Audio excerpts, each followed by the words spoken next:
Good evening, good evening, good evening. Oh, wait a minute, what's going on? Come on now.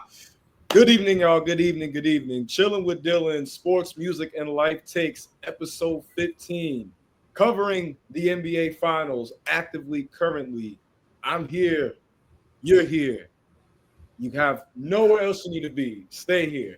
But we got my brother, Mr. Philip Wilson of Wilson Way Sports Talk, who so far it's been a blast covering, doing recaps, and giving our predictions for this NBA Finals, which has been some great hoops action. 2-2 series, a lot to talk about, a lot to uncover, and a lot to also look ahead to as OKC goes back home with a series tied. Phil, first off, appreciate you coming back on the platform. It's been a blast. It was a pleasure to be on yours. And getting right into it, what were some of the biggest takeaways that you had from the game last night? Man, first of all, thank you for having me. Biggest takeaway for sure, I think to me is I always think about when it comes to like the moments. You know, in sports, especially in the finals, it's always the moments. And I think if you're a Pacers fan, if you're one of the Pacers players, Tyrese Halliburton, for example, you got to be thinking about, because my first thought was for them, even though I didn't pick them to win, obviously, was, damn, did we blow it? Not just a chance to win in a game. Like, we kind of mentioned kind of the parallels of, like, before we talked for the show, in game one, how the Thunder blew that game. You know what I'm saying? They were 15 in the fourth quarter and blew that. But if you're the Pacers, you're up 10 points, I believe, 2 minutes left in the third quarter. In the fourth quarter, 3 minutes remaining, or the last 3 minutes, 12-1 run in the final 3 minutes of that game. And it's like you're at home. You had a great chance to be up 3-1. You up 3-1, it's over. You know what I'm saying? I don't think anybody would disagree. Going up 3-1 is over. There's no LeBron. You know what I'm saying? To help you come back. So it's like, if you're able to do it, you're at home again. Like, yo, like, handle your business. And you're playing a great game overall as a team, I felt like. But then it just you falter in the clutch, 17 points in the fourth quarter. Again, we mentioned, I said 12-1 run in the last 3 minutes. It's like, come on, man. It's over with. And it's like, not just that. I think if you're at home, not taking advantage of opportunities that usually that you do. You know, usually we think about role players play better at home. They shot 30% from three. You know, guys like Neesmith weren't really as involved as they usually are. You know, a guy who we consider an X factor, Nimhard wasn't as much of a factor. A guy who I was very excited about. I'm thinking, oh, like he better get the ball and go crazy. Mathurin had 2 more shot attempts than me. What are we doing? You know what I'm saying? And I'm very high on Mathurin, by the way. But it's like there's things like that where it's like missed opportunities, and it's like you think about like when you're not the most talented team, and you do it, like, again, the Thunder can recover from mistakes like that. Obviously they can. You know what I'm saying? So thinking about that, now with it going to be a best of 3, the Pacers may have really blown their opportunity. Whew! Starting the show off hot. Like that leaves nothing out of the question. That leaves nothing without the doubt. And that is something to take heed and to really sit and consider. But you ask the question that everybody is thinking. You're asking the question that everybody is looking at now when looking at this team. Looking at the Pacers, looking at the run that they've been on. It's been so improbable. It's been so amazing. It's like, how is this even happening? But talent, right? You have to look at the personnel. OKC has a very talented roster. There's a reason why they won 68 games. The thing I actually did a podcast this morning. I talked about this. We have yet to see OKC play an A+ game. Still, that's if I'm Indy, that has to some part, be in your mind that they've not even played at their absolute best yet. So you ask the question that I think is the most important question that have been asked. Did the Pacers blow their opportunity? And I'll pose this as one thing, right? Mm-hmm. If it does, my personal perspective is that if you're the Pacers, you still walk away from this with your heads held up high. You still walk away proud of what you went out and accomplished and achieved, you still walk away proud that you were so resilient through every single round, and you made, every team that you played against played to their utmost 110% by all measures of playing basketball. For sure. But, they say history is told by the winners, the ones who created the victory. So it's unfortunate, what I'm saying, but I don't think people will not remember this one. But also, it's not improbable or impossible for them to regain momentum. We saw through the first 3 quarters, talked about this yesterday, this was a game of film test come to life, because by all accounts, the numbers, the score should have, been a lot different when looking at different stats. Sure. Some of the biggest stats, OKC shooting 3 for 16 or 17 from 3. Pacers, you and I talked about having over 5-6 guys shoot 40% from 3, but yet only make 10, 11 threes. They started off hot. Like the first quarter, they were making the threes, and then it was like right up. They were barely making any for the rest of the game. And the fact that on the free throw line, right, everyone's been talking about Shea being a free throw merchant. Right. He every time that he drove to the paint, he was creating good contact to draw fouls, to give the Thunder opportunity when there was nothing on the perimeter going for them. But then he makes the most important 3, the MVP, best player of, hey, I won this award for a reason. I'm chasing history and greatness that very few people have ever accomplished. 100%. So, like, you have to think about from the mental perspective. This is all art of war. This is chess. There's a lot that goes into it. I think personally, my biggest takeaway of all was that this was a rare time where I'll pose this as a question. Let me do that. Talk to me. Do you feel like this was a game in the fourth quarter where Daigneault outcoached Carlisle? Man, it's one of those things, and we've been hard on Daigneault because I've been so high on Carlisle. Yeah, I think you can argue he has because it's like you got the response you needed when you needed it, and I think when in a boxing match, when you punch and you don't have the proper response, I felt like in that situation, like you don't have the proper response because you know what's gonna happen on the Thunder side. Shea is gonna go, and just in general, Shea we knew, for example, kind of to a larger point. I mentioned Shea having his worst game of the finals. 24 points, which really isn't a bad game, but by his standards, again, 24 points. Standards, you know what I'm saying? We knew he was gonna come out and kill. I told everybody, on a parlay, put Shea 30 plus, maybe even 35. Absolutely. So I'm like, when it comes to that, it's like, okay, you know, their best player is gonna come out focused and determined in this first quarter, especially desperation game, can't go down 3-1. It's like you didn't respond properly to that. I felt like to that energy in that moment, just in general. So it's like in that scenario, and also not just that,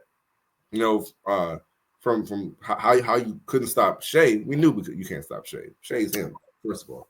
But in a larger point, from like the guys that you have that even outside of Tyrese, that are bucket getters, y'all didn't really have that response, especially when you needed it in the fourth quarter. And then I saw the larger stat of how, as a team, they don't win when they don't score at least 110.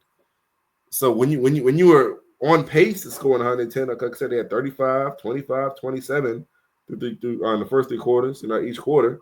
Then the fourth quarter, you have 17. You know what I'm saying? Like something got you off your game. You know what I'm saying? So it's like, how does that happen in that situation where it's like you're so close to reaching that pinnacle, take the one up 3-1, then you just don't get it done. So yeah, I got to give Daigneault his credit. I mean, shoot, we got to give Daigneault his credit from listening to us. Yo, man, he was a faithful viewer. That lineup change. I'm like, what? Because what are you doing? K-Sign ain't doing nothing for you. Put my man in. I mean, that alone. I mean, I'll give him his credit. Said how he outcoached Dagno. Obviously, Dagno outcoached Carlisle in the fourth quarter. Just some, give him his credit how he made the lineup change in the beginning to set you up for the success. I would think they would have had from game one on. Honestly, you know what I'm saying? Got to give credit where credit is due. Absolutely. And I feel like that's where the Thunder, a lot of questions were being asked about who are y'all? Can you, with your back against the wall? And this doesn't answer every single question, but it starts to chip away at those who are looking at it from a negative point of view. I still feel like overall,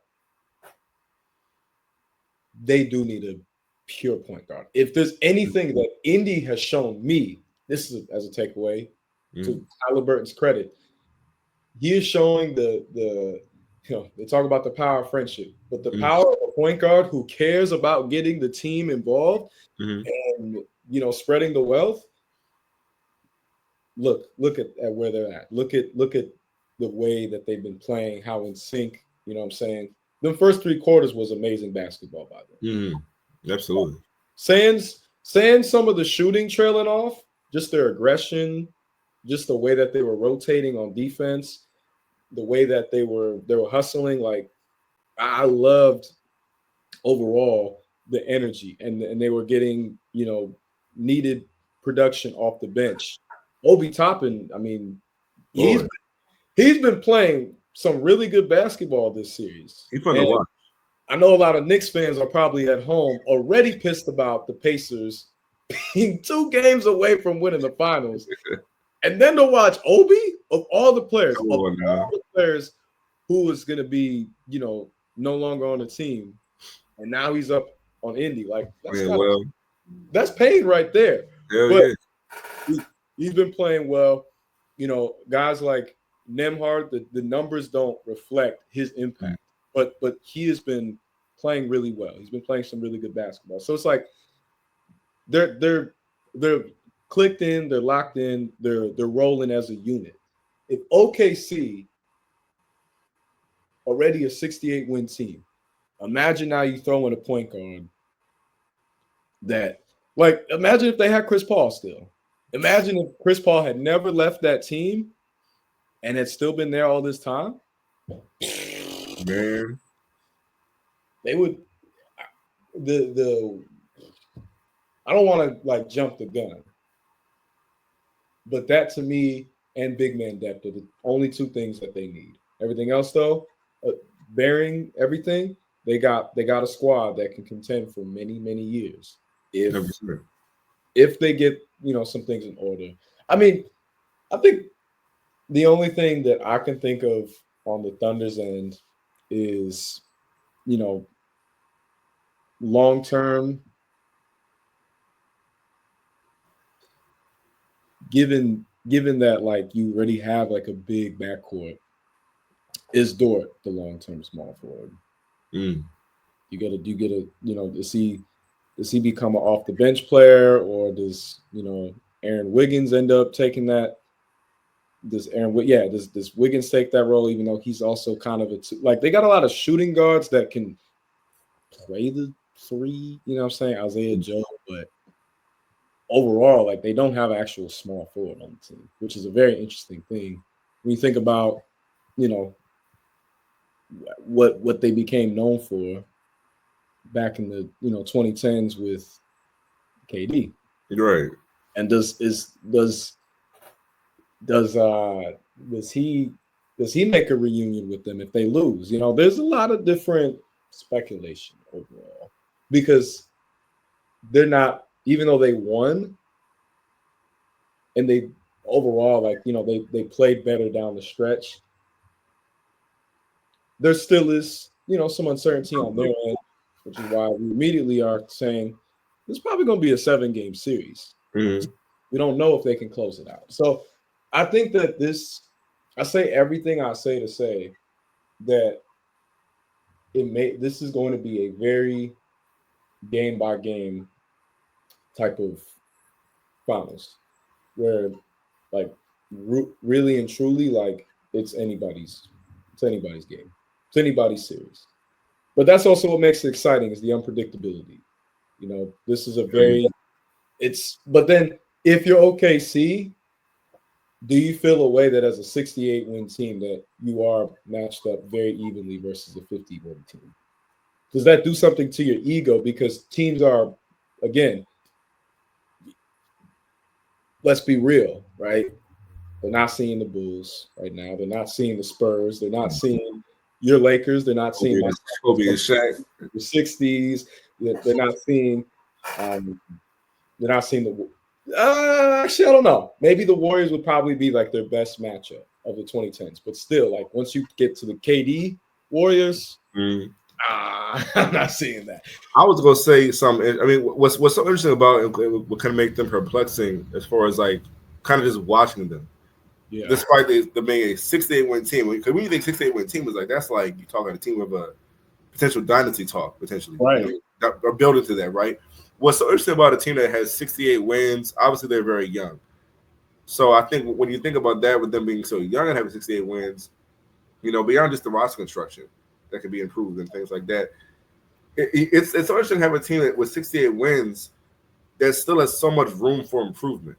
Yeah. You don't find that like usually when you think of 68 win team, like that's a finished product. Even if they do win another championship in the future, like they're not going to win 68 games again, right? You know what I'm saying? Like they're not going to be that good in regular season. So it's like what's interesting about like having like the team they have, like they could add another small forward, they could add another pass first point guard, things like that. There are little things you can kind of think with, and just in general, like again, they're young. The guys they have, Chet, Jalen. Those are guys I think are going to be perennial all-stars anyway. So it's like you think about that, and it's like, dang, Shea's going to be a perennial probably MVP candidate for the foreseeable future. So it's like you got the guys you have. What makes it interesting with that is like, man, like if you win, you know what I'm saying, you have room for improvement just off the naturally, not having to make say crazy moves as far as trading draft picks or trading key players. Just with what you have, you can improve on as well. So it's like, man, like they're a scary team, but it's like they can kind of annoy you sometimes because it's like, yo, you're a 68 win team, but y'all can be frustrating to watch at times. If we're being honest, you know what I mean? It's not like you said, they're not close to being a finished product. But that also makes it scary because you don't even know what their ceiling could be. We don't even know. And with all the draft capital that they have. Make no mistake, Sam Presti is looking at expanding this roster. This is not for sure of this roster. And now with the second apron, that's going to change and impact things too. I mean, let me stay more. What you got? We'll wait on that. No. It goes as a takeaway, right? Looking at the game honestly. Mm-hmm. Who are you most confident in being that number 2 next to Shea? And does that impact the eventual contract? Who am I most confident? Yeah, I still like Jalen Williams. Like to me, the best version of them is when Jalen Williams is the number 2. Like the problem is, when he's not sometimes, and like when the other guy, there's another guy who's forced to be the number 2, and it doesn't really feel as natural to me. You know what I'm saying? Just somebody got to step up outside of Shea. But to me, when they're at their best, Jalen Williams is that consistent number 2. Yeah. And he showed that. Like I said, I've been on him a little bit, how he played the first couple games, but like ever since then, games 3 and 4 on the road, no less. He's at 25 or more in the past 2 games. To me, that's when he's at his best. And that's a guy I'm really high on still because, like I say, he's already an all-defensive player. I feel like sometimes he can be a little more consistent offensively. So when he gets that part figured out with Shea, they can be a very dominant duo in the league for years to come. Because again, he's so young. He just made his first All-Star team. It's like, how old is he? What is he? 20? What is he? 23? He's a young guy, right? You know what I'm saying? Chillin is 24. Right. So either way, young guy. So it's like still a lot of room for improvement, a lot of room for growth. He's not even nearly in his prime yet. So like I say, a guy like that is a guy who, if I'm building out the roster for the future, he's a guy I'm looking at. Like he's got to be a guy putting him next to Shea. You factor in like, okay, how he's going to grow from like with the team who I'm offering a contract to. He's got to be a guy you got to believe. Like if we're going to win and be a dynastic team, he's got to be a dude that we can hopefully rely upon to be that consistent number 2 to Shea. No, I agree. I agree with that. That's why I'm leaning towards as well. Like I'm not trying to bully Chet. I want to see Chet do well, but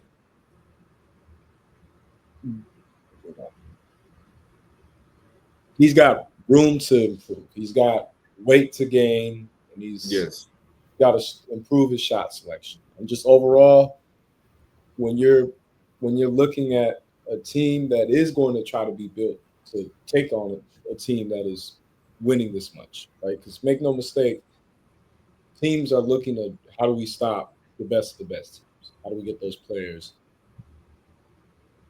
This finals is giving you the blueprint of like, who is the. I don't want to say the odd man out because it's way too soon to be talking like that. And he's shown tremendous progress. He's shown tremendous ability. But as far as of like being a dynasty right now, they are so young. So like right now, he by extension is the odd man out of that trio. But that doesn't mean that can't change. That can't, you know what I'm saying? Like it comes down to the work that he puts in, the regimen that they get him on, and improving his shot selection, which will ultimately help him as a finisher. But Shea has shown that he's arrived. There's no question. He's that dude. There's no question about it. So, but okay. So I guess to stay more on topic, but going into Game 5 now, you got two teams that are tied. Two teams that the series is starting to get a bit chippier. There's starting to be that animosity. 100%. Yeah, there's starting to be some real beef out there. Starting to be some physical play. If you're OKC, what do you feel like should be the point of attack going into this next game? That's a great question. I feel like for me, I want to see. Obviously we know again. We know Shea's going to kill. Can we continue to rely on Jalen Williams as a number 2? I think this game, I want to see also who off the bench can help us. Caruso has been big time in this series. But overall, big help last game. Right. Overall, I think when it comes down to like we saw that stat of like okay, when the Pacers are under 110, that they don't win. Well, hey, Thunder, y'all got statistically one of the best defenses of all time. All these perimeter and interior defenders. I think the game plan in game 5 is to continue to play that aggressive, physicality on defense. Really slow down Halliburton, continue to keep his assist numbers low.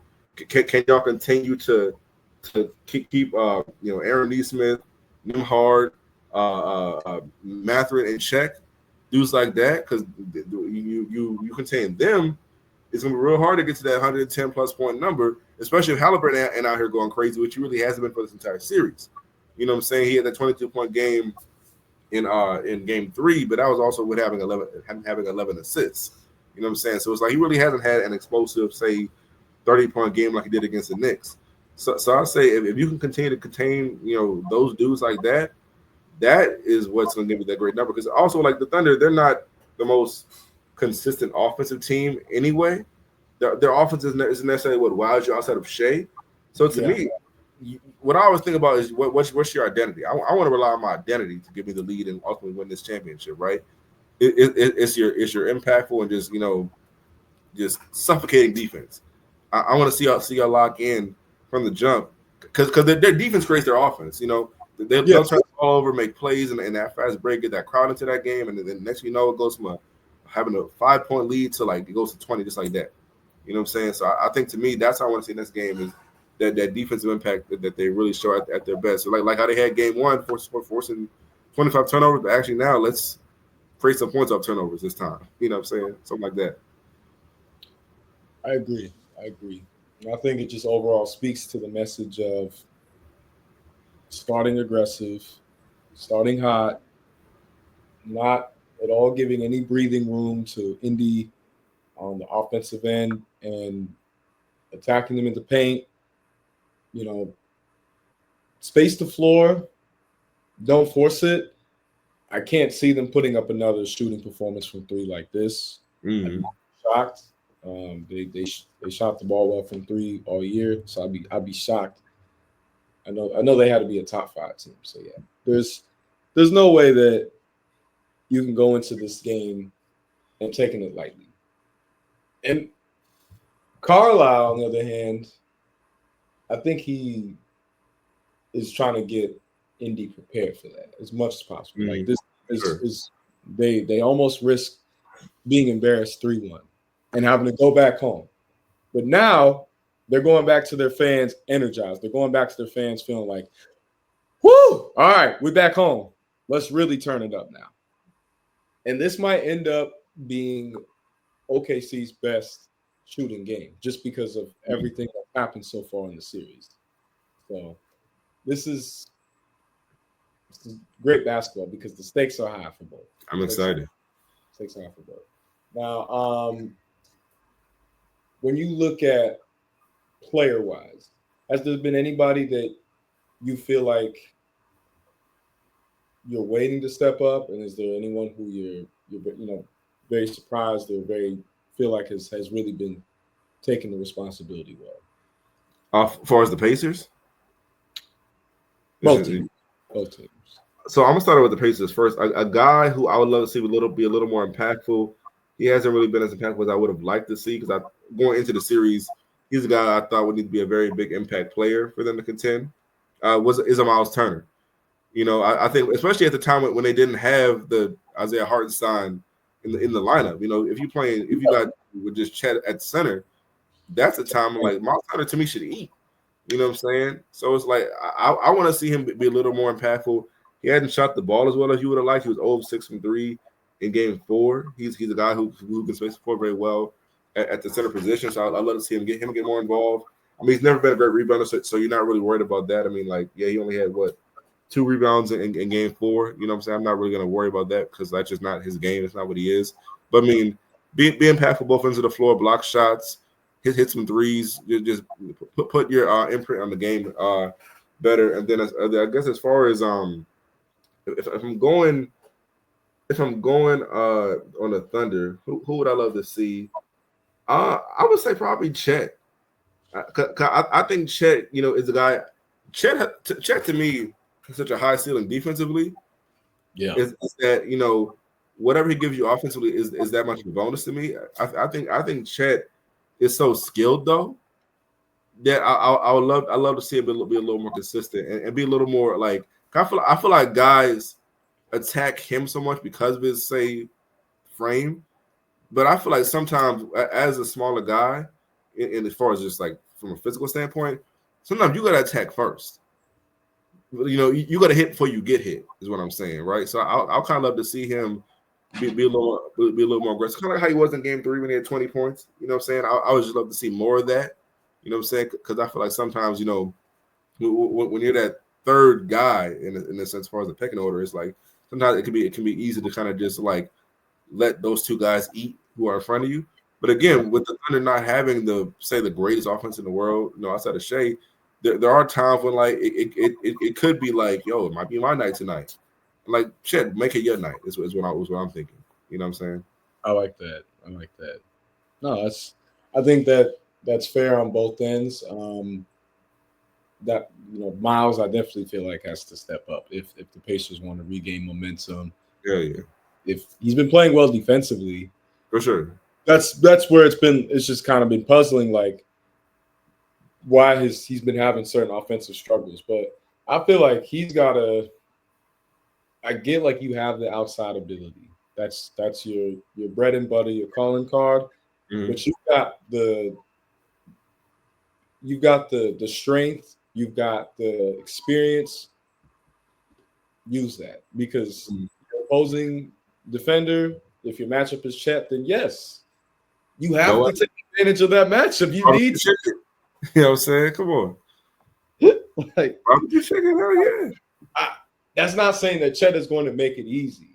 No, it's not for a lack of trying. It's just where he is as a player. He's young. His body has to look. Hey, with all love, yo, me and Chet both got to lock in and get in the 100%. Gym for real. Get in our Giannis bag. Get in our Michael B. Jordan feet bag. Like, yeah, but that's a defensive matchup you need to exploit. Like, there's no reason that you shouldn't be. You know what I'm saying? I feel like for the Pacers, the player that I need to that I need to see step up is Aaron Nesmith.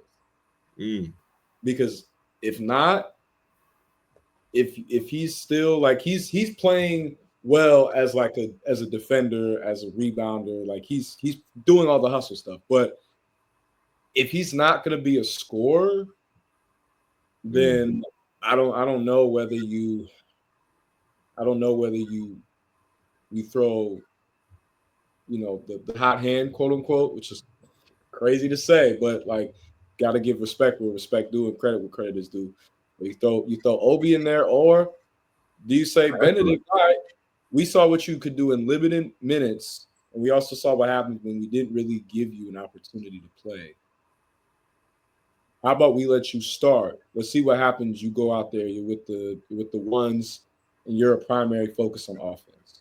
Can you show the franchise exactly why we picked you at 6th in the draft back in 2022? When he can get a bucket, by the way. He can. That's when he can get a bucket, how would it be if, okay, instead of you always having to get your bucket, even though you know you can, be in the lineup with a Tyrese Halliburton who can get you shots. Make it easy. That's thank you. It's like I think it's like the Pacers are winning in a way that's so like it's so right for the sport. How about that? It is. I love it. Because some people don't understand it. Some people are really shocked. Like, how are they winning these games? What's going on? Like, yeah. They're putting on a clinic in that regard, as far as like just that basketball fundamental mastery, playing team ball, playing in a way that they're all clicking in. It's beautiful to see. But you're playing against the 68-win team that has the best player in the league who's trying to cement himself as that. Yep. He's a great scorer himself.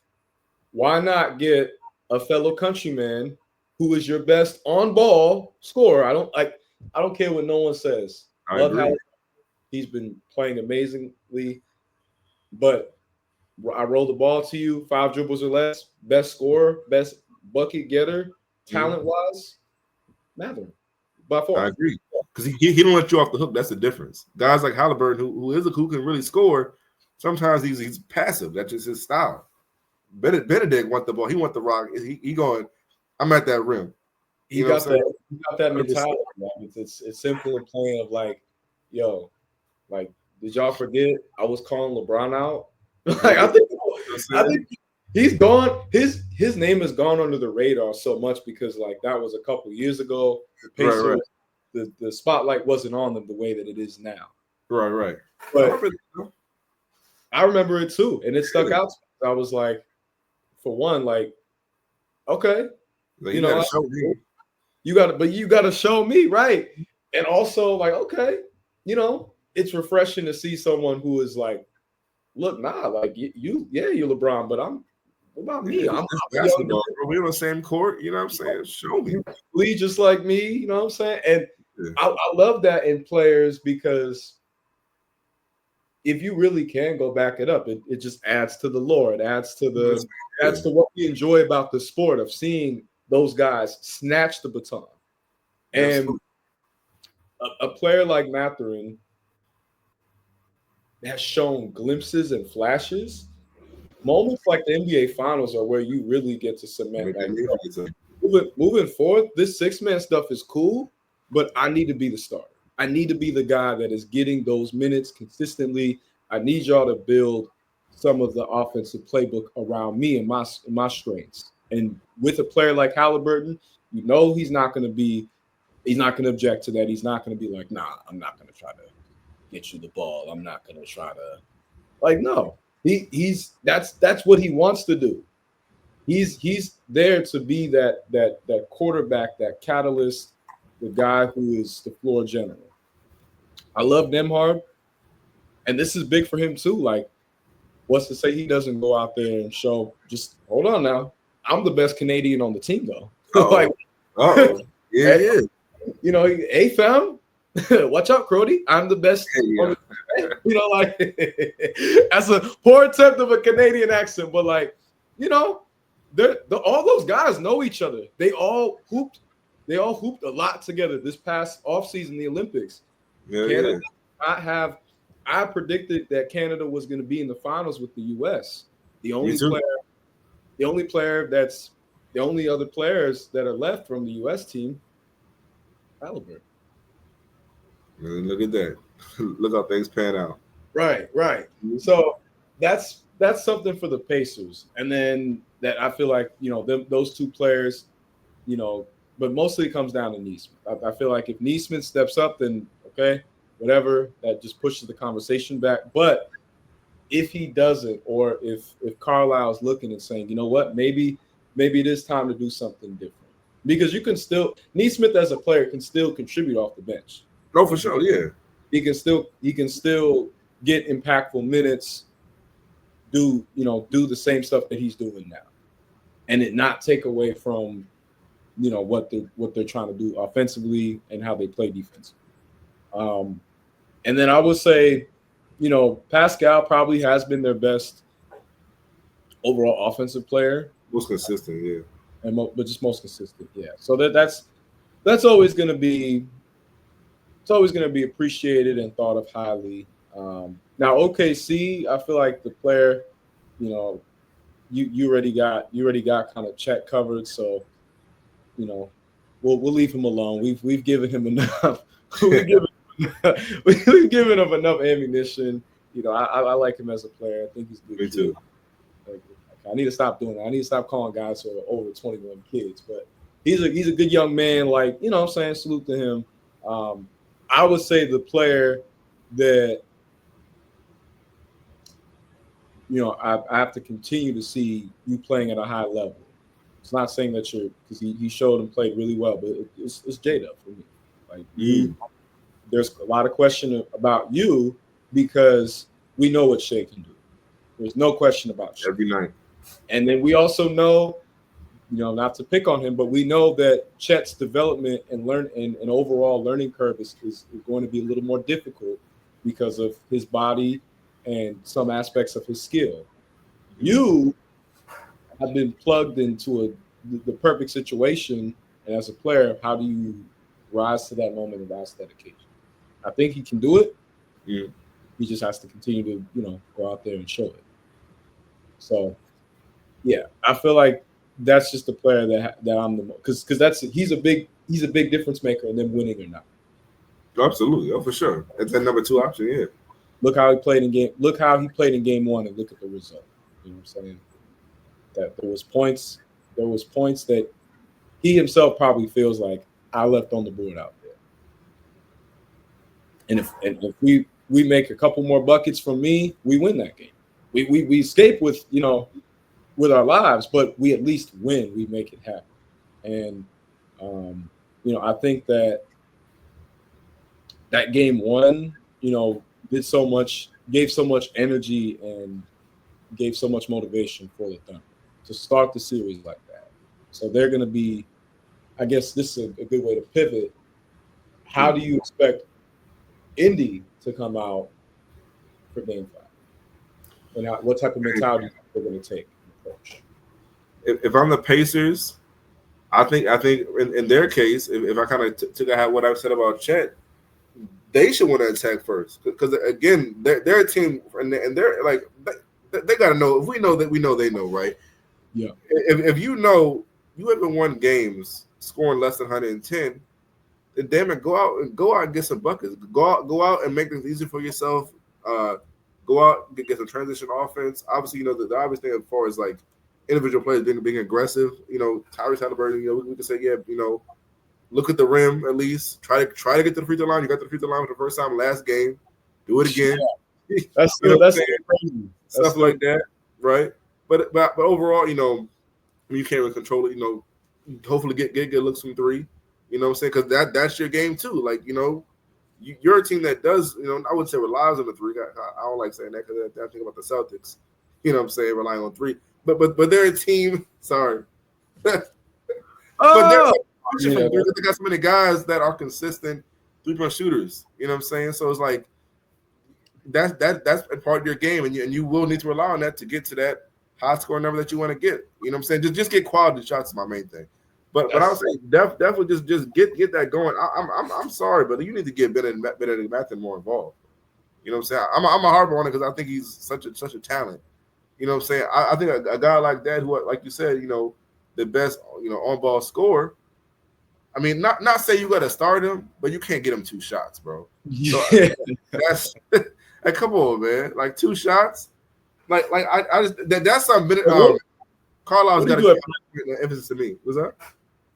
Like what happened at practice after that game he had when he put up 27 and 22? Like did he cuss Carlisle out or something like that? That's what bugs me. I just don't understand because we said I think in the last episode I'm like, yo, this dude, I'm thinking, this might be his breakout part because he made history, bro. He was, I believe, he was there with Kobe, LeBron, I think somebody else as far as guys. What was it?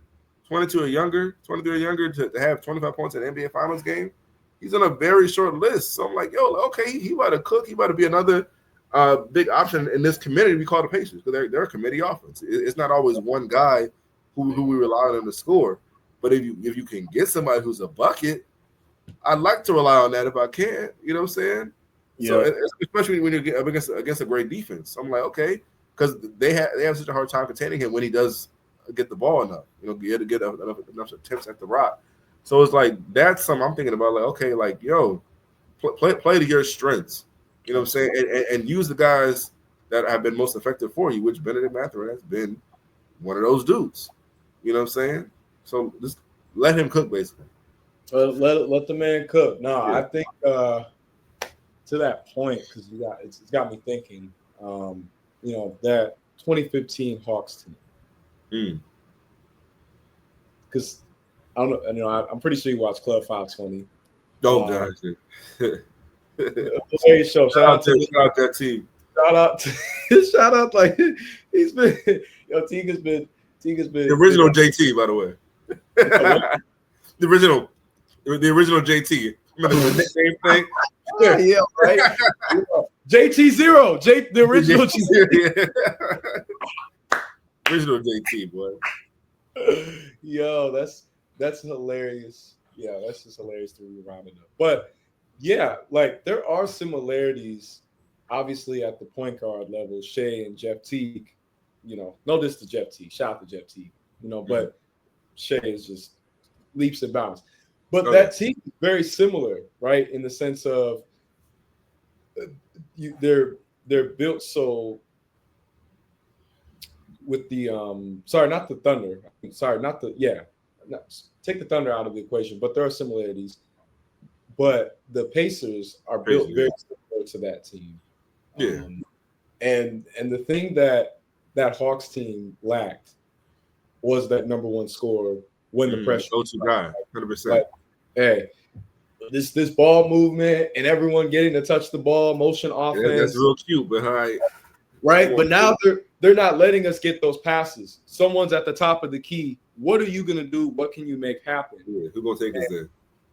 And that's where Indy, at their current measure and juncture, they don't have that on the perimeter per se. They got that in Pascal as a big and as a stretch big, but it always helps to have that on the perimeter too, because the perimeter is going to be where there's going to be the most amount of presses. There's going to be the most amount of zones. There's going to be the most amount of traps. You got to be able to get to the basket. You know what I'm saying? So that's where the value in having a guy like Benedict Mathurin who can get his shot and also put himself in a position to have shots created for him. Yeah. So that is where if I'm Rick Carlisle and I'm thinking about, okay, like we know OKC is going to, OKC has even more to prove, but they feel a little bit rejuvenated by the fact, hey, we held on in their home court. We got, let's get through the series. It's our time to shine. It's our time to make history. Like that that shadow of doubt is probably not as loud as it once was for them. Now, like they're really, and that's not and maybe they aren't feeling doubtful, but I'm just saying, like from watching the energy of them in the court, the body language, like I can feel it at times, like we're again momentum. But it looks like now, okay, we figured some things out. We're not gonna overthink and play against what has been working. But then if you're Indy, and to your very first point, did we lose our chance? Did we ruin our opportunity? Mm-hmm. You're going back into OKC. You're going into that rock. You're going to a very ruckus environment. They're hungry. They want to. The fans are excited, hungry, ready to see their team potentially do what their franchise has yet to do. Mm. How do you respond? How do you take them off guard? And perhaps we might have cracked something with this Mathurin substitution, or just utilizing him more. But perhaps that would be the perfect way for them to go out and play. Say, okay, like we're gonna play our game in branded basketball. Move the basketball, spread the floor, get guys open. But now imagine if we set loose the guy who was cooking y'all, the guy who was going off on every defense that you threw at him, to go bucket for bucket with your guy that's doing that, that's going to do that every single game regardless. And kind of back to your point as far as like, okay, did they blow their opportunity? I think how they come out in Game 5 will show that. Because when I said, like, answer that question, I wasn't saying that's how they feel after Game 4. Mm-hmm. I'm saying if they lose the series, will you look back at that moment in Game 4 like, damn, we were up 10 in the third. We gave up a 12-1 run in the fourth quarter, only 17 points in the fourth quarter, and we lost. Like, damn, how does that happen? You know what I'm saying? It's really a thing about hindsight if you lose.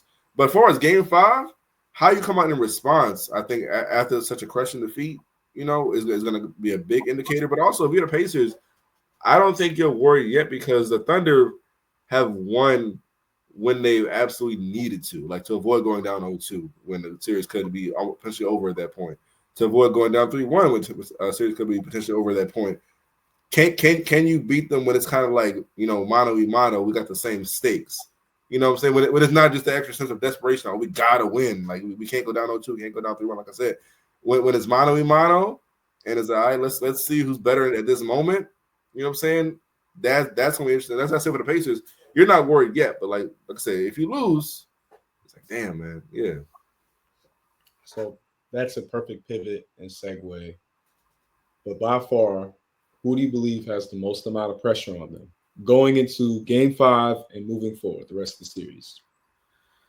Man, so again, I think it's still the Thunder because of that point.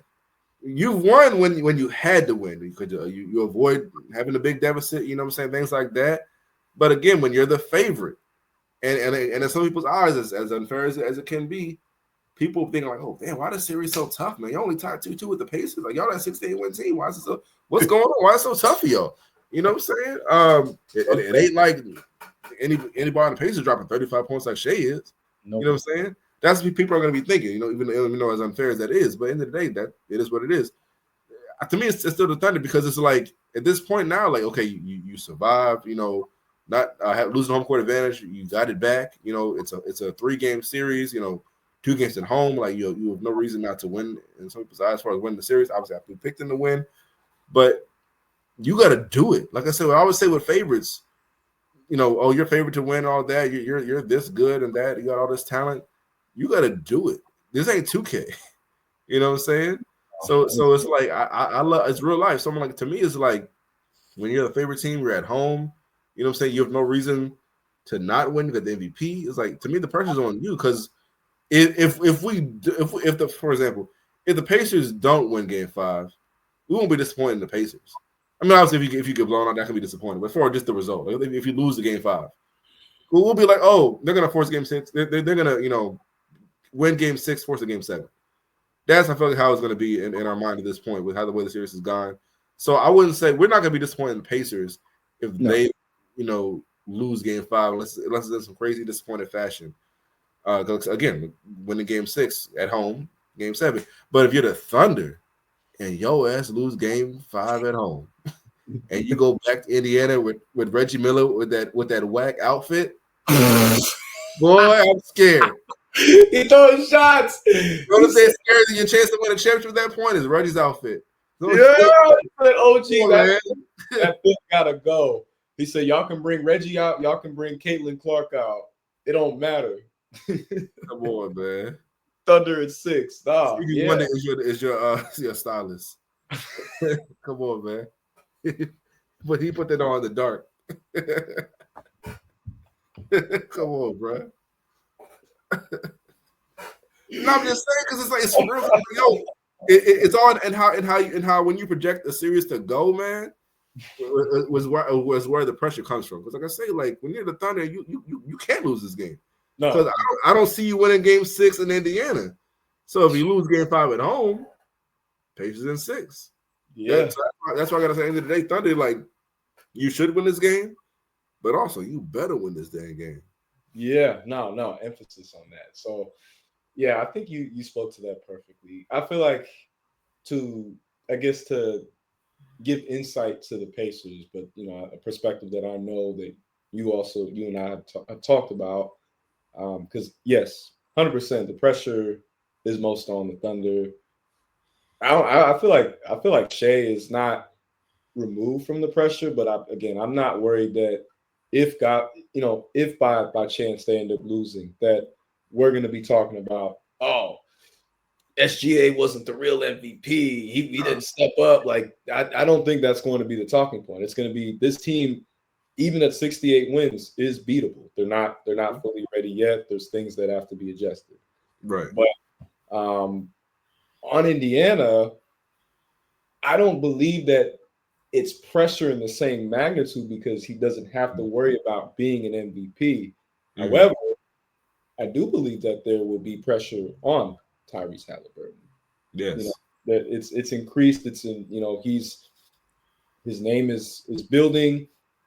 This is a moment that people are now really starting to examine and look at his game. And I talked about this last night on the podcast with DJ, but a lot of people are saying, wow, like this is what we expected Lonzo to be doing when he got drafted number 2 back in 2017 by the Lakers. And I mean, I think about what could have been with that Bulls team if he had only stayed healthy.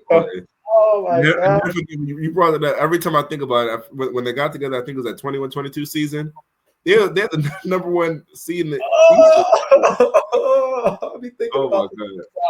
But that all aside, right? Halliburton, right? There are similarities to them as players. There is similarities in the fact that they both do not possess, those textbook type of jump shots. Yeah. But questions and dialogue about that is going to pop up if Halliburton doesn't play well. So I feel like the pressure for the Pacers, the biggest pressure, obviously they want to win, but they're not held under the same expectation because they weren't supposed to be there. But for Halliburton, if he wants to cement his status as, a quote unquote superstar, face of, I think I believe he's definitely the face of the franchise, but he just wants to cement that, silence any haters and doubt, because there's not really much to talk about with the Pacers on like a crazy sensational level. It's very basketball, no theatrics, very just strict, just hoops, just pure hoops, which I love. But if Halliburton doesn't play well, if he comes out and he's not aggressive and his outside shot is not connecting, that asks the question of is there going to be a ceiling for this team, as great as they've been playing and as great as they've been proving people wrong? is there going to be a ceiling with this team with the way that he shoots the ball? Because think about all the offensive opportunities that you're potentially leaving out there, and given he's incredibly talented with his form, he's made it this far, he's made it work. But thinking about defenses are tighter, more contested, and teams are going to have much more film to watch on how to play against him at the biggest stage. Because there's nothing like having your flaws analyzed on the NBA Finals level. Oh yeah, it's a microscope. That's the ultimate microscope because you're under the most amount of pressure, you're under the most amount of intensity. So every play matters, every quarter, every second, regardless. It all holds huge weight. We remember the superstars based on how they performed in those big moments. Absolutely. So I think that for Halliburton, hopefully this gives him this continues to give him the necessary fuel and the chip on his shoulder that he's been playing with, of like, keep being aggressive out there, keep finding different ways to exploit the defense, finding different ways to have a strong impact. The Pacers, I think the biggest thing that I'm worried about with them is the turnovers. That's been a problem all series. And that's sometimes the downside of having a super pass-friendly offense. That, you don't look at it as like a normal negative because you're like, wait, but you pass the ball well. You're not going to be – but no. When you've got a team like Thunder who play the passing lane very well, who play great zone defense and can play great man-to-man in the way, they switch really well, you run the risk of, steals, interceptions of like, oh, boom, we're on it. Versus when you got, again, that luxury of having that guy roll the ball to you, 5 dribbles or less, can go get a bucket. It mitigates that, and it saves any potential issue. So, yeah, I think that there's pressure I think the only pressure that's really on the Pacers is for Tyrese, and I think OKC as a whole. So, which makes for a very interesting series because they both are fighting for something. Make no mistake, the Pacers, they're there because of Tyrese. You remove Tyrese from that team, they're not there. That's how. If people want to ask the question, because I'll go. I think this is another perfect segue.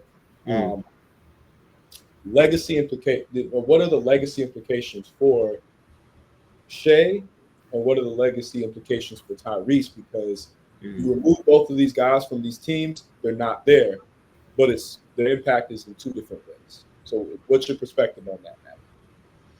So, starting with Tyrese, I think so. Like I said, I don't think we'll criticize the Pacers if we lose.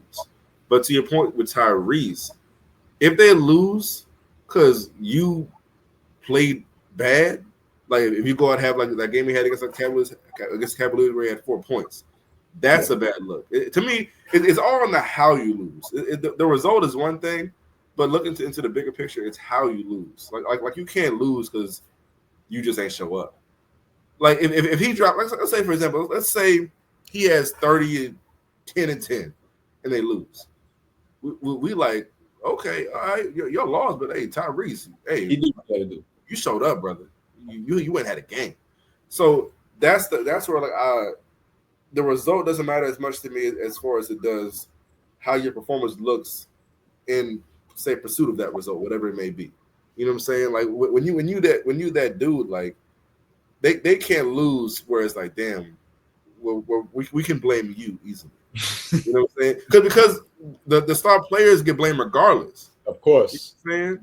Territory. So it's like, I mean, we've had series with Ron averaging 40, and we blaming him. So it's like, and suddenly now he ain't got a bag, by the way. You know what I'm saying? So it's like if a dude of that stature can get blamed for a losing effort, Tyrese, you got to get this work too. Yeah, you're not at all safe. And now for Shea, he's in a unique territory even more so because it's like I said again, with him being a favorite, him being MVP, all these accolades, it's like, okay, you have a chance to put yourself in some very rarefied air. You know what I'm saying? It's like not to say he will, but like will you crumble under that pressure? Will you maximize his opportunity as the greats before you have? Because we see that in you.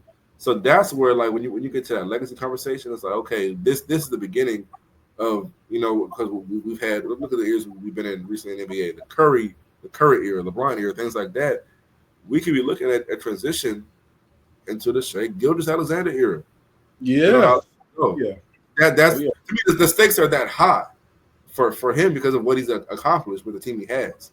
So that's why I say when it comes to his legacy conversation, obviously he's 26, is just beginning, but like that's the kind of things that you could think about for the turning point in the NBA for him. You know what I'm saying, with the way his team is going, for sure. I hate to go this route, but as a Celtics fan, last year's final was very satisfying, and it was amazing for us to get that victory. But unfortunately, and he feels it too, that finals did not cement or prove, validate, whatever, that Jason Tatum is the next like face of the league, next American superstar. He gets so slimy, bro. It's unfortunate because like for them to get there, he was so amazing in the playoffs, but he didn't have a lights out finals. He didn't play horrible. I hate the notion that he played horrible. Yeah, he bro. Played very well in the stat sheet in total. Is the fact that they were worried about him going off is what opened up other opportunities for the team. Thank you. Yeah. But that individual success holds a lot of weight when we're having those conversations about you being a superstar and especially you being the best in the entire league. Because that's a whole different. It's one thing of you're the best. You're one of the best. Like you're in that conversation. You're in the list. Versus this is you're the soul. You are the new face. And the NBA is very much trying to figure out who is going to be that face right now. That is the ultimate underbelly of this series is figuring out who's going to be that next face, because Tyrese could very well start a reign for him as a very unconventional type of out of nowhere superstar that nobody would have had predicted or whatever. And my suggestion of him getting in the gym, regardless, win or lose, and getting his form kind of fixed up a bit, so he can create more shots off the penetration and off the dribble, with his jumper. Hey, that could be something that really elevates and takes his game to a whole nother level. You know what I'm saying? A whole other status. For sure. He could be like a combo of like Jason Kidd and Penny. It's a good combo. If he gets the mid-range clutch enough and sharp enough, Chris Paul even, but bigger. Like, I'm saying there's so much room for his game to grow. I think that's the biggest takeaway with both of these guys, is that there's so much room for both of them. But there's a lot of young talent that is nipping at their foot. You know what I'm saying? In this upcoming draft with guys like Cooper Flagg, Dylan Harper, Ace Bailey, with the next year with guys like AJ DeBansa, Darren Peterson, Cameron Boozer. Like, we're witnessing a transitional period of basketball. Make no mistake. Oh, for sure. And the Olympics this past summer, it showed different things. And unfortunately for Jason Tatum's sake, he didn't get to show that, like, okay, I'm him. Like, again, I have checked off every single category that y'all could want. First team NBA, first team defense. I won a finals. I've made the Eastern Conference finals every year, but 1 year. What more do you want from me? I put up the most points. What do you want from me? What more do you want from me? Like, he has done he's like, yo, man, I've done everything. And y'all still want to talk about, like, my cringeworthy moments at the end of a game that I won. And I'm sorry, all y'all acting like you're so cool and you would have came up with this iconic, like, man, a lot of y'all would have said something goofy like, I can't believe I just did this, or hey, my mom made it. Like, come on, man. Neighborhood, like, y'all acting like you would have known what to do in that moment. You acting like you would, like, like, if we're knocking an actual talented player for stuff like that. Like, no. Yes. Things Not basketball related, by the way. Just after the game. When the confetti is already falling on you. So I'm a whole Celtics fan who can critique so much about Tatum's game.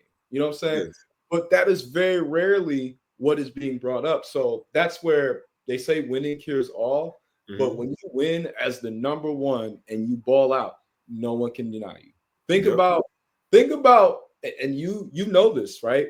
Yes. Think about the talking points about Kobe for years prior to him winning in 2009. Yes. Back, right?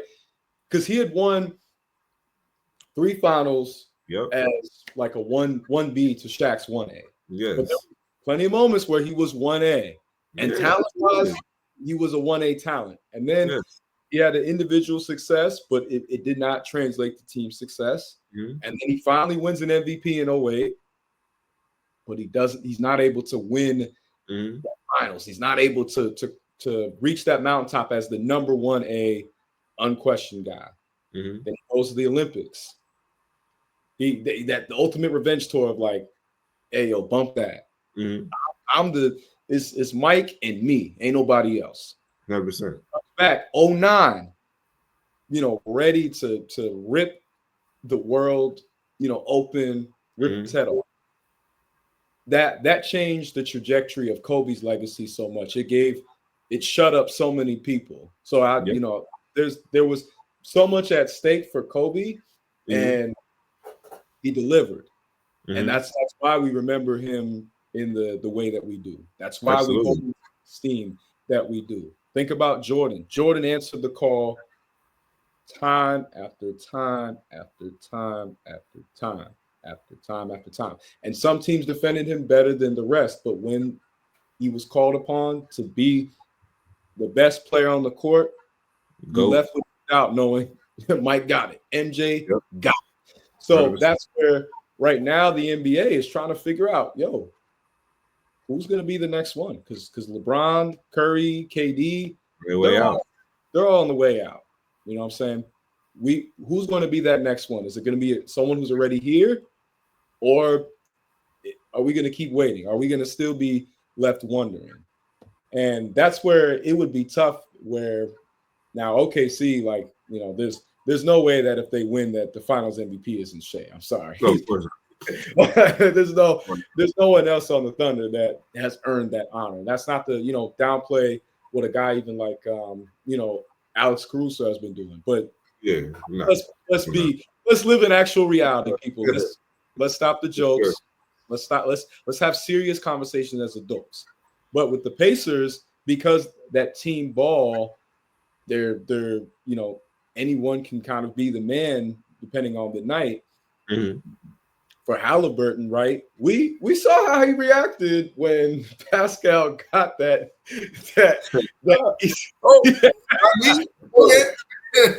I fall back. It's funny, but moments like those, you know what I'm saying, that stick with a player because you think about, man, like, wait, but I'm the one who like powered us through here. Like, yeah, he put up those stats, but I'm the one who is making these clutch plays. I'm the one who's setting him up for offensive opportunities. I'm the one who's, causing the defense to be worried about what I'm going to do, which is opening up opportunities for him. And yet I'm not being recognized in the same way. That does something to you as a player because you start feeling like, geez, like what more do I got to do? So I think that this is a very interesting situation in where the pressure is on for both of the players, but in two different ways, and because of how their impact is so different from each other. But it makes for amazing basketball because you just see the compare and the contrast. It does, but I think it reveals the mentality about that player. I think to me, I'd be shocked, and I don't think about to ask Tyrese this, but I think Tyrese has to know, like, okay, for us to win this championship, I got to be the best player.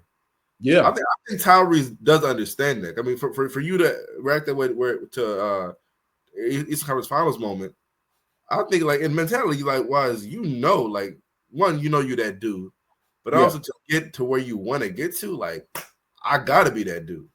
Yeah, to win it all, and that's how you should feel. Like we talked about Kobe, what I admire most about Kobe is when it comes to like the pressures and some of the criticism and things like that.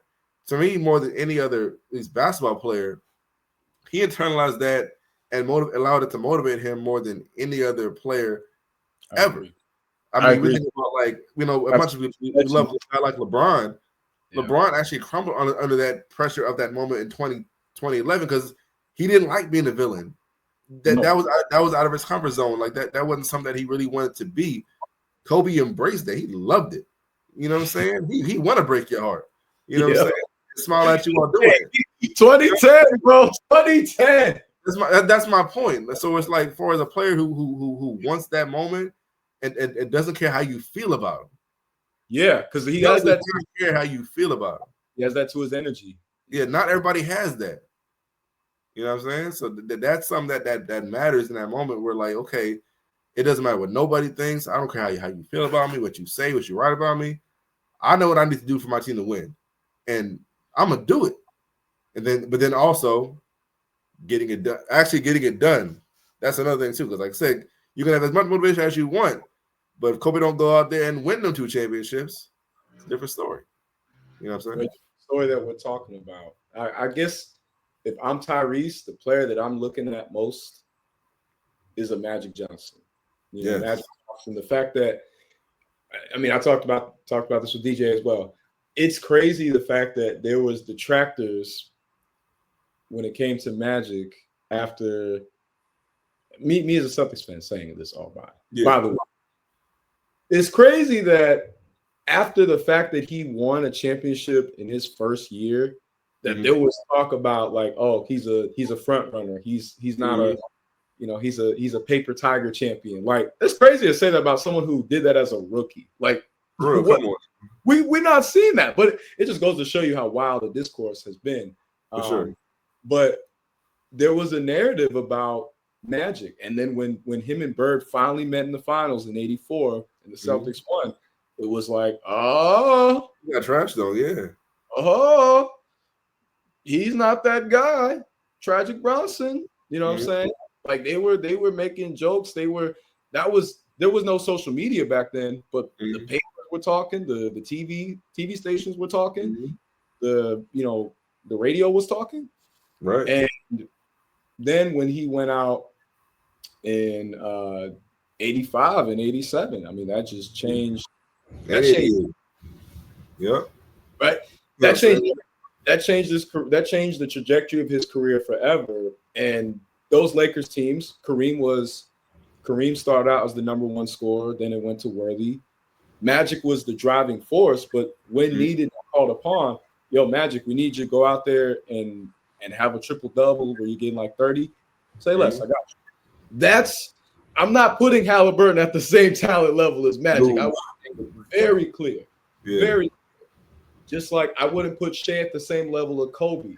But both of those guys, you can see that there's influence from both. Oh yeah, absolutely. You can see in their DNA and the way they play. Not putting them at the same level of stature. No. If you're ever going to hear me make a Kobe comparison or a Magic comparison, guess what? I'll make it. I'll give you the player. I'm not saying. I would say Shea is closer to Kobe than Tyrese is to Magic, but for sure. But excuse me. But Magic was still the number 1 guy, right? Yes.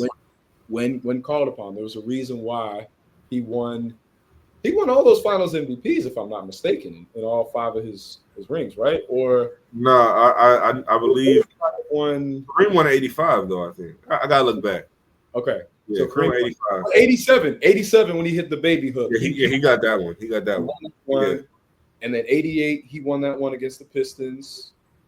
Right. I gotta look back, man. I have to look back in a little bit. I gotta see, was it because remember Worthy had that big game 7 against the Pistons. I gotta remember if he got it. Oh, yeah, okay. Big game James, you know what I'm saying? Yeah. Okay, that's actually a good question. Like I'm about to look but real quick, to your point, and I saw Magic on First Take kind of highlighting this point. You're right. Yeah, exactly. Right. But to your point, like I said with Magic, he had a great point on First Take when it kind of mentioned Tyrese Halliburton and kind of when you mentioned the comparison, gave me kind of what to bring up that point. What I love most about Magic, of why I think he's the greatest point guard of all time over Steph Curry, I think over any point guard, especially arguably any player in some cases, if how you look at it, he had such a great feel for the game. Like he talked about how there are times I can go out and get my 20 assists. I can do that. You know what I'm saying? But there might be times where I might need to do that and still give you 30. Yeah. You know what I'm saying? And that mentality, it's hard for some players to switch that. Like when you're a pass first guy, which Magic obviously was the greatest arguably pass first guy, right?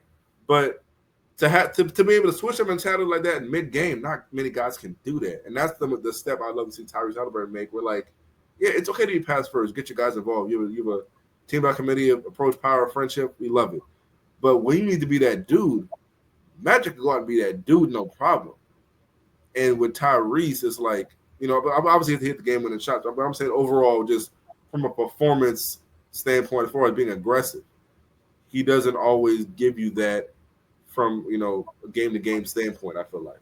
Versus Magic, that was one of his signature traits as the greatest point guard ever. Like, he always had a great feel for the game where, like, he knew, okay, I might have to do this, get my team involved, but I also got to be this kind of bucket. You know what I'm saying? Just that cerebral mentality of basketball, just we love about Magic. He was him. You know, and I give all respect to Magic as a Celtics fan. You know what I'm saying? Just in general, top 5 player. I got him at either 4 or 5. You know what I'm saying? That just speaks to how high I have him. But yes, that ability to take over, even when like you're like, yeah, that's normally not my thing. But yeah, it needs to be tonight. You know what I'm saying? Kareem is hurt. Guess what? I'm gonna go out there and play center. Yes, sir. Against Malone. 42 points. And put up 42, 15, and what, 7? Like something like that, yeah, right? As a rookie. Questions about winner. 20-year-old rookie. Bro can't even drink. He couldn't even drink the champagne when he won.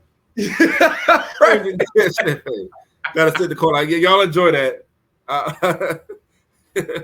I'll be your Disney driver. Irvin, you gotta get to the other side of the room, man. It can't be nothing there. That's insane to me. Yeah.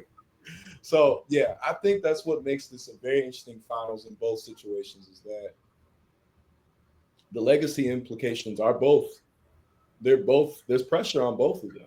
And I think that's good though. I think that makes for a good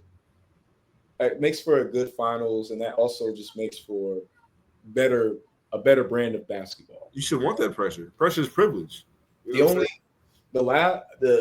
great finals example I can think of as an example would easily have to be, to me, 2006 with Dirk and D Wade. You know, and it was like both in the sense of like neither was really this unconventionalness to both of them. You know what I'm saying? And neither would the players that you were expecting to be even in that convo. And you know, that finals was everything to Dwayne Wade's legacy. 2011 was everything to Dirk's legacy. But if Dirk doesn't have that 2011 run, and we just remember him off his 06 run, we look at his career so different. Absolutely. So I think that's where, like, Tyrese, you know, he might never look. Tyrese might win this finals and never win another finals. But if he wins number 1 player, we look at his legacy way different. It just comes with the territory. It comes with your impact and being graded and on a scale where it's looked at objectively. We look at the legacy a lot different of Tyrese Halliburton. And same with Shea. You do this, you know, you only win 1. Now, I think it would, like, you know, I don't want to keep getting onto it, but I do feel like this is probably, if anything, this needs to be the real talking point about you know, this finals. But with Shea, he might suffer from if they win but they never win again, he might get put into that Aaron Rodgers conversation where it's like the talent is undeniable and unquestionable, but you're not at the table. Like you can hang out, you're in the presence, but you can't sit down, kick your feet. You're not sitting at that table. You know? Absolutely. So that's where I'm very excited with this finals. I feel like anybody who is saying that this is not exciting basketball, this is boring. But like you don't appreciate basketball in the NBA. I'm not saying that the NBA doesn't have its problems, Well, for sure. but this is a finals that I feel like fans of all generations who actually love the game can come together and appreciate. I mean, and that's the thing. It's always so funny because it's like people complain so much sometimes, but like say like the lack of parity, or it's always the Lakers, it's always the Celtics, always making it, it's always LeBron, it's always Curry, always making it. But like this, in that sense, should be what a dream NBA fan matchup. You know what I'm saying? Even though obviously they're 6-8 team, I wouldn't say they were unexpected, but as far as like that fresh blood in a sense, they hadn't won before. You know what I'm saying? In the case of Pacers, no one expected them to be here at all. So in that sense, and the polar opposite styles as well, with the Thunder versus the Pacers, that's something that's also interchanging because styles make fights. So like from that standpoint, and even how the teams were created, they're all either drafted or key pieces as far as how the teams are formed. With key trades. You know what I'm saying? Stuff like that. That like where it took time to kind of build that up. It wasn't just one of the things where like a team gets together over one summer, then they're automatically championship contender. Yeah. You know what I'm saying? Like this was a process. They grew into what they are now, right? So that should be celebrated. For sure. Yeah. Sometimes people can have everything they want and they still gonna find something. It still ain't enough, brother. You still gonna have those people that are like, I want another Cavs or Warriors final. What you mean? People hated that though. I got tired of it. I was bro. Another LeBron and Steph finals. And I can get it. Oh gosh. And it was fun when it first, like, because we never got to see LeBron versus, Kobe. It was fun first to see that. But after a while, you want to see different teams up there. You want to see different rivalries be potentially created. You want to see, and that's where I'll leave with this. Gotcha. This finals is going to also is going to kickstart the impact that the CBA has the CBA is going to have. This second sprint. We talked about that. We've talked about that ad nauseum almost, but no, this finals will show and cement in either way, because both teams are going to be impacted by it when it happens. Mm-hmm. But this finals, so there's just, that's why I say, like, you can't, as a basketball fan, not be excited at, like, there's a lot that's changing right in front of us. You know what I'm saying? Like, so, I get it. Change is not always something that people can embrace. Mm-hmm. But if you're a basketball fan and you're watching the current product in the finals, mm-hmm. I don't think your takeaway can be bad. I feel like, especially compared to the last few finals. I mean, look. I've not seen a single. I've watched a single like highlight or like rewatch Hardwood Classics of the 2023. That boring ass Nuggets Heat. Yo, I didn't watch anything from that finals until, like, this is bad to even admit, because I watched like one game, like, actually live. Really? But like highlight wise, I did not watch any highlights until like earlier this year. Really? Yeah, it just was not. That finals was so like. Whatever. It was just mad. I was more hyped about the draft. I was way more hyped. Wow. Yeah. Way more. And that's not the disrespect. Maybe it is. But that's not to disrespect Denver or Miami. But nah. Nobody wanted that finals. Like that was a finals where it's like, okay, this just, no one asked for this. Like, I don't get that same feel from this finals. Me neither, not at all. I feel like, if you've been, I'm excited with this matchup compared to Nuggets Heat. If you've been watching this playoffs, Halliburton and the Pacers, they've been, they've had the Houdini run. They're like the Hoosiers out there.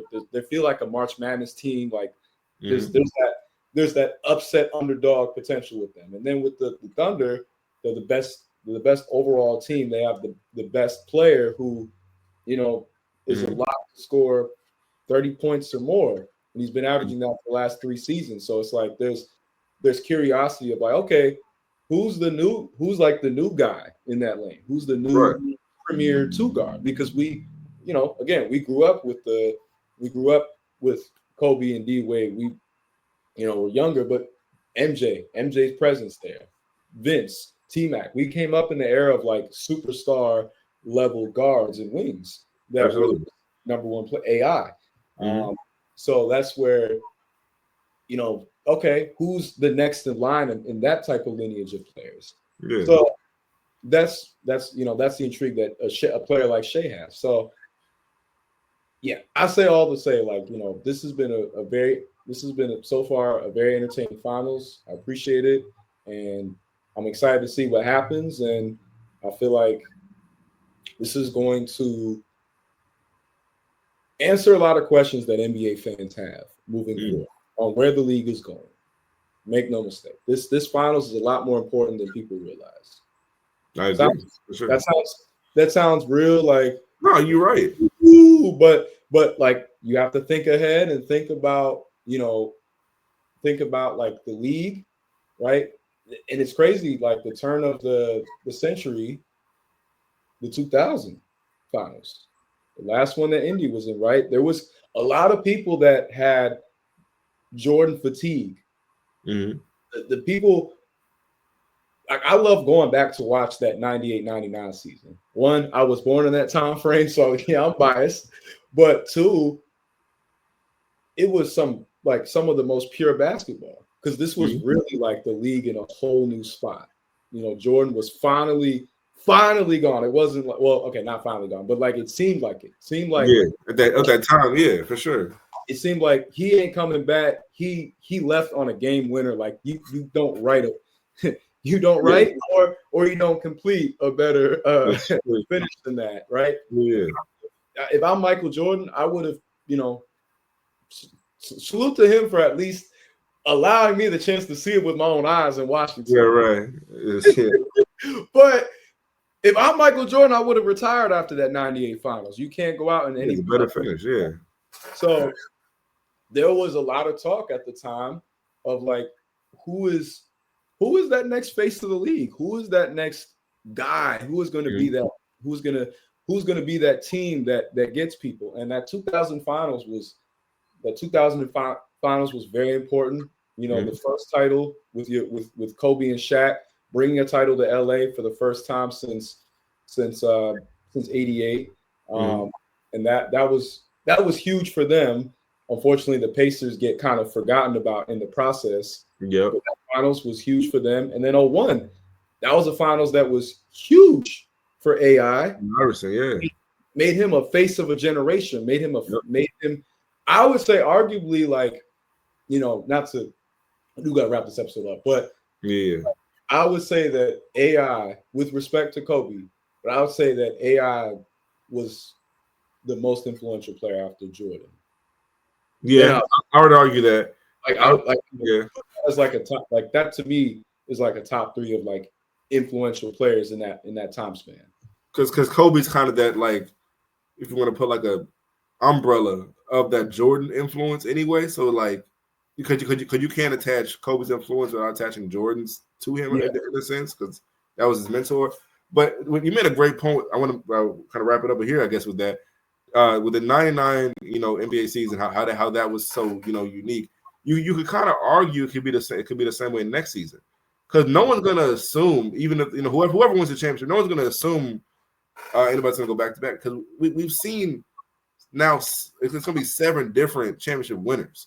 So I don't think anybody's gonna assume, as great as the Thunder are, if they win, I don't think anybody's gonna assume like, oh yeah, like they're going back to back, because we made that mistake before with teams. And NBA media has, oh man, like when the Nuggets won, like, oh man, they go back to back. Hell, just Celtics. The Bucks are the new team to beat in the East, or or my Celtics, We've seen that.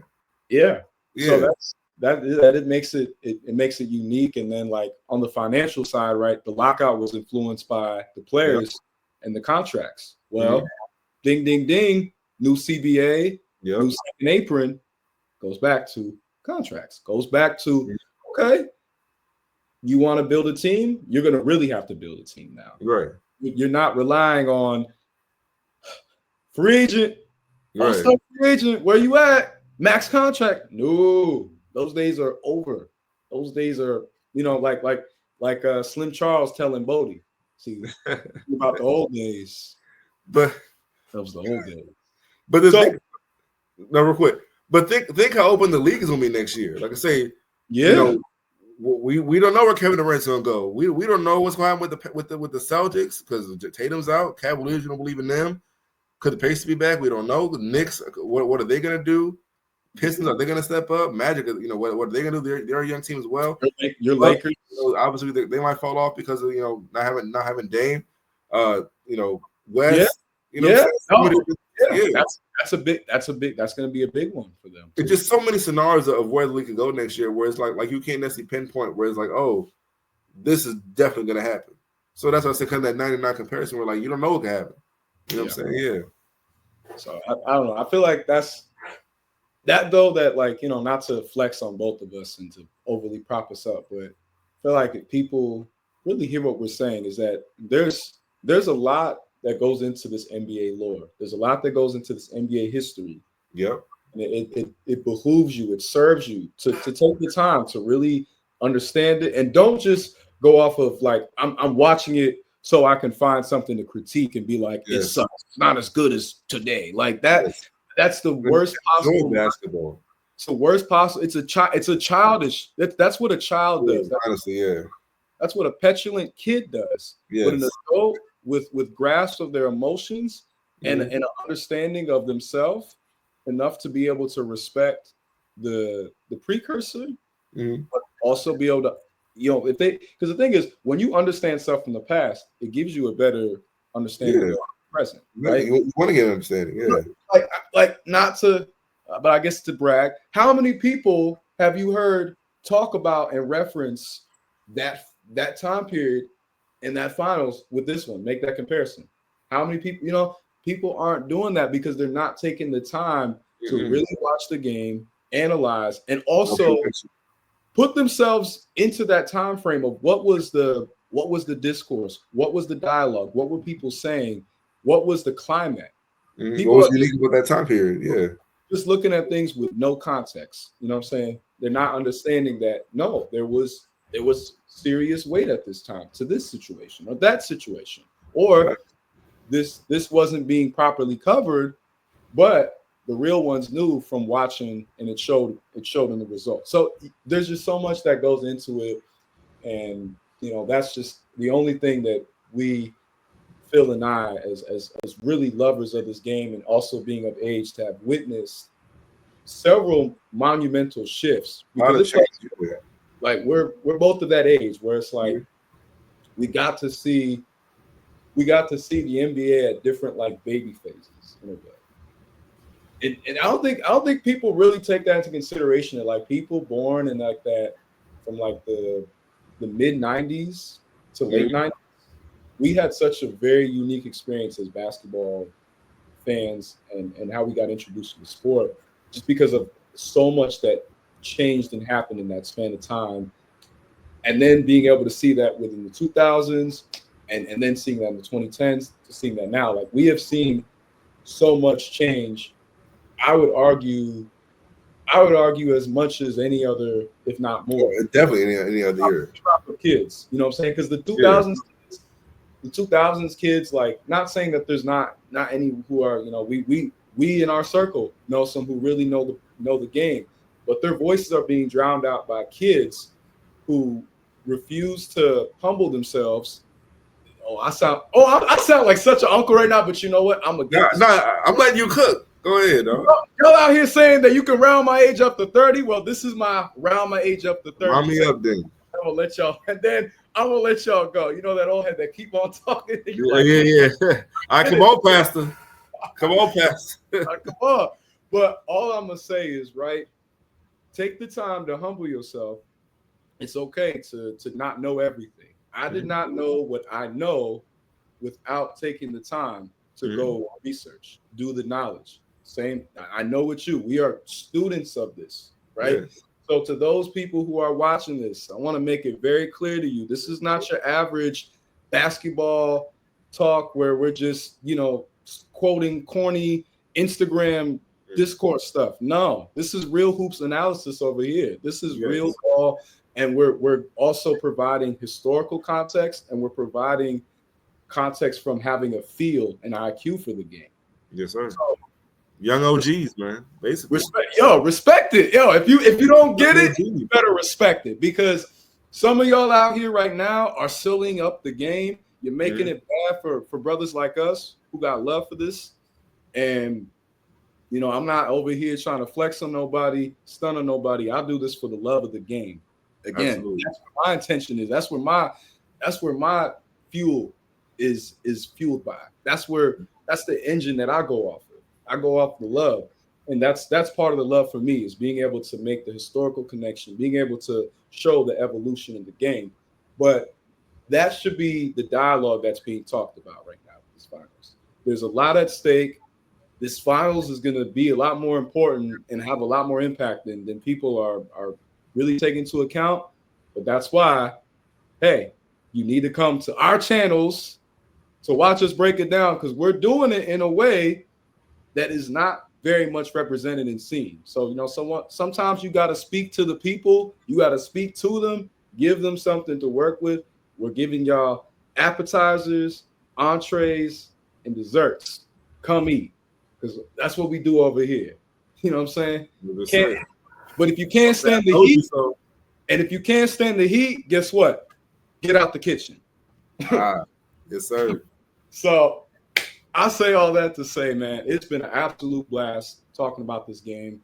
You know what I'm saying? We both have kind of shifted to Thunder in 7. We'll see, though, what happens. There's a lot more. There's a lot more that's going to go on. There's a lot more that's going to take shape and take place. But that's why you need to make sure that you are subscribed to this channel, Chillin with Dylan, 1229. Chillin with Dylan, sports, music, and life takes. You know it. There's a lot more content coming on the way. Follow the gram. Follow my personal page at Quan_solo. That's the overarching one. And we got my man Phil, been killing the game. It's been a blast to be on his platform, Wilson Way Sports Talk. That's growing. That's expanding. So y'all make sure y'all follow my brother. It's been an absolute pleasure, and I'm looking forward to being on your platform next. So stay tuned. Hey, man, appreciate you, brother. Hey, we doing it big, man. I love it. Let's keep being consistent. Let's keep making each other better. You know what I'm saying? Again, Wilson with Sports Talk is growing. Every day. Chilling with Dylan is killing it as always. So let's just keep it going, bro.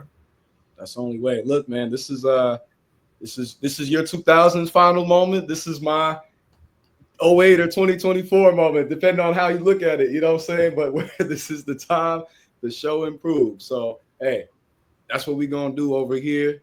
But to sign off in the best way I know how, keep it chill, y'all. Keep it chill. Keep it chill. I know I said a lot today, but keep it chill. Because what's cooler than being cold? Ice cold. But we keep it chill over here. You know what I'm saying? You get a mix of everything. So Stay tuned for more content on the way. We're going to be doing a recap for Game 5. So again, tap in. Stay blessed. Sir, we out.